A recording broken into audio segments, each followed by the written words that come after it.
Assalamualaikum. Pada kesempatan kali ini saya akan menjelaskan materi pesan berupa kode verbal dan nonverbal. Dalam proses komunikasi, kita tidak dapat melepaskan diri dari simbol dan kode karena pesan yang disampaikan komunikator kepada penerima terdiri atas rangkaian simbol dan kode. Mari kita jabarkan satu persatu. Simbol dan kode. Sebagai makhluk sosial, manusia ada berbagai macam simbol. Baik itu yang diciptakan manusia, maupun yang bersifat alami. Manusia adalah makhluk yang istimewa dibandingkan makhluk lainnya. Selain kemampuan daya pikir, manusia memiliki kemampuan berkomunikasi yang lebih indah dan canggih sehingga bisa menghadapi rintangan jarak dan waktu. Misalnya, komunikasi bentuk gelombang udara dan cahaya seperti radio, televisi dan satelit. Dalam kehidupan sehari-hari, kita sering sulit membedakan antara kode dan simbol. Bahkan banyak orang menyamakannya. Simbol adalah lambang yang memiliki suatu objek. Sementara kode adalah seperangkat simbol yang telah disusun secara sistematis dan teratur sehingga memiliki arti.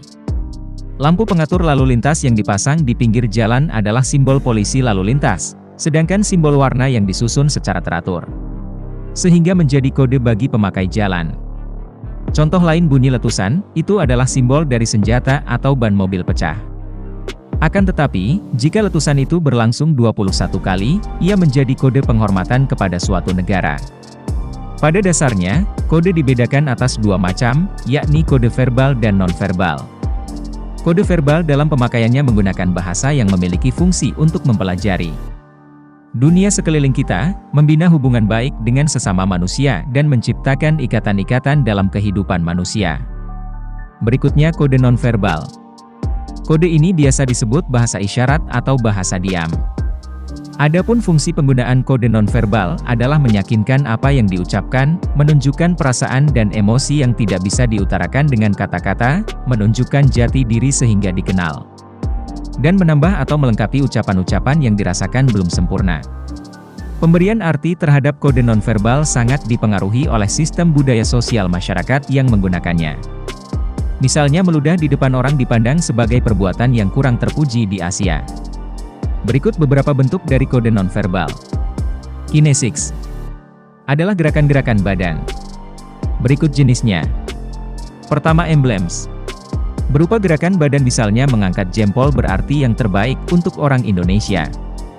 Namun, bagi orang India itu yang terjelek. Teori berikutnya illustrators, yakni isyarat gerakan badan untuk menjelaskan sesuatu, misalnya tinggi atau rendahnya suatu objek yang dibicarakan. Teori berikutnya efek displays, yakni isyarat karena dorongan emosional. Misalnya, tertawa, menangis, dan sebagainya. Teori berikutnya regulators, gerakan-gerakan tubuh yang terjadi pada daerah kepala.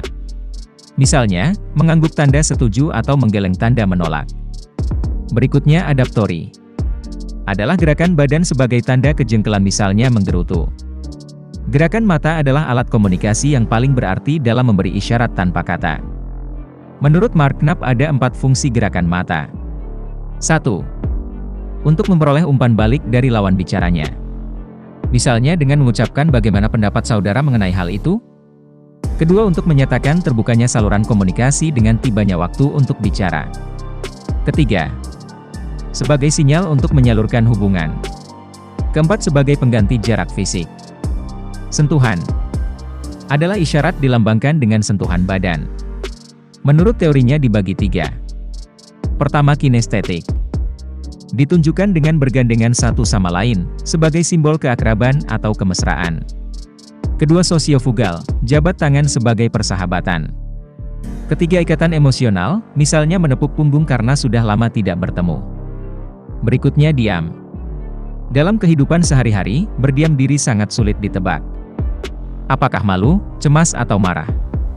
Intinya, pesan-pesan yang disampaikan secara efektif dapat dilihat dari hal sebagai berikut. Penguasaan pesan termasuk struktur yang sistematis, kedua mampu mengemukakan argumentasi secara logis, ketiga mampu membuat intonasi bahasa yang baik didukung dengan gerakan-gerakan nonverbal yang menarik. Keempat, kemampuan untuk membumbui pesan disampaikan dengan anekdot-anekdot supaya menarik. Ini saja yang dapat saya sampaikan. Wassalamualaikum.